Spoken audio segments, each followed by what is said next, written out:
don't know why it hasn't occurred to us in Nigeria that law plays a very strong role in economic development. That's the whole notion of development law.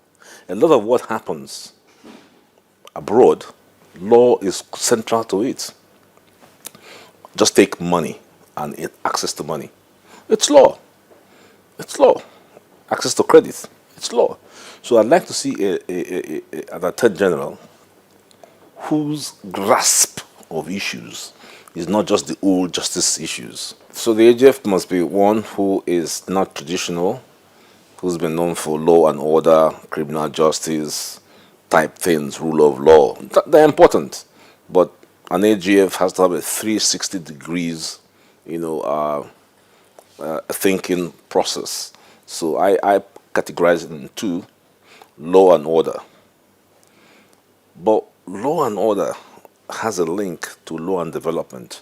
So these are the two key criteria for an AG: the prisons, the police, how it works, but also he's very conversant with economics. For instance, I'm an economic specialist, and that has helped me to understand how, law has a role to play with development. So one needs an AG that can interpret the measure of money, because if you're talking about inflation and they ask the AG, so how do we, he's got a role to play because he's the number one minister. That's why he sits closest to the president. So I think, I might be wrong, but this is my strong thinking, that AG must be someone who has a very strong role in law and development and law and order, and a very strong role in legislative advocacy and planning.